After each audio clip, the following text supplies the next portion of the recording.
Tentu. Berikut adalah jawaban terperinci mengenai pertanyaan Anda. Latar belakang pembantaian PKI oleh Soeharto. Soeharto melakukan pembantaian terhadap PKI karena beberapa faktor yang saling berkaitan. Berikut adalah poin-poin utamanya. 1.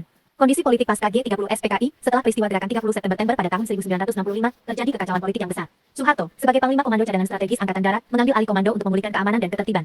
2. Super Semar. Soeharto mendapatkan surat perintah 11 Maret dari Presiden Soekarno yang memberikan wewenang untuk mengambil tindakan yang dianggap perlu untuk memulihkan situasi. Wewenang ini kemudian digunakan untuk membubarkan PKI dan melakukan penangkapan serta pembantaian terhadap anggota dan simpatisan PKI. Seri. Anti-komunisme. Soeharto adalah seorang anti-komunis yang kuat. Ia melihat PKI sebagai ancaman terhadap stabilitas nasional dan ideologi Pancasila. Pembantaian ini menjadi cara untuk memastikan bahwa PKI tidak akan pernah bangkit kembali sebagai kekuatan politik di Indonesia.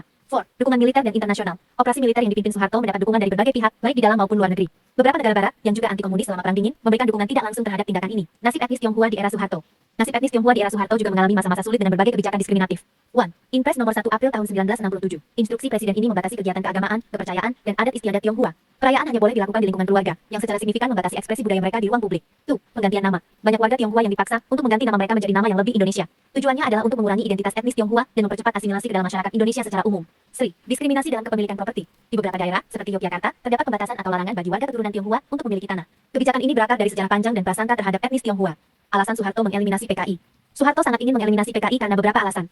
1. Trauma G30S. Peristiwa G30S menjadi trauma nasional dan digunakan oleh Soeharto untuk membangun narasi bahwa PKI adalah dalang utama dari kekacauan tersebut. 2. Ideologi anti-komunis. Soeharto memiliki keyakinan ideologis yang kuat terhadap anti-komunisme. Baginya komunisme adalah ancaman terhadap Pancasila dan persatuan nasional. Seri. Konsolidasi kekuasaan. Dengan menumpas PKI, Soeharto berhasil mengonsolidasikan kekuasaannya dan mendapatkan dukungan dari kelompok anti-komunis di masyarakat dan militer.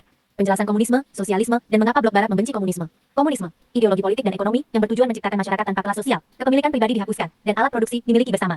Negara diharapkan mengatur distribusi sumber daya berdasarkan kebutuhan setiap individu. Sosialisme. Sistem ekonomi dan politik di mana alat produksi dimiliki dan dikendalikan oleh masyarakat atau negara, tetapi kepemilikan pribadi masih diizinkan. Tujuannya adalah mengurangi ketimpangan ekonomi dan sosial.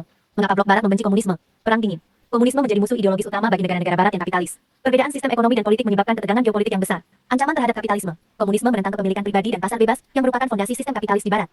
Represi politik. Banyak negara komunis yang dikenal karena represi politik, kurangnya kebebasan individu, dan pelanggaran hak asasi manusia. Hal ini bertentangan dengan nilai-nilai demokrasi dan kebebasan yang dijunjung tinggi di barat. Mengapa komunisme mendukung Soekarno? Pada awalnya, Soekarno menjalankan politik Nasakom yang mencoba mengakomodasi berbagai kekuatan politik di Indonesia, termasuk PKI. PKI melihat Soekarno sebagai pemimpin yang bisa mendukung agenda mereka dalam mewujudkan masyarakat sosialis di Indonesia. Mengapa Soeharto membenci komunisme?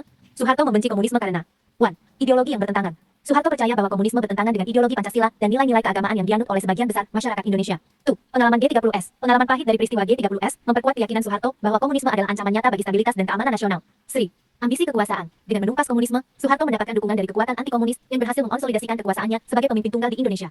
Semoga penjelasan ini memberikan pemahaman yang mendalam dan komprehensif mengenai pertanyaan Anda.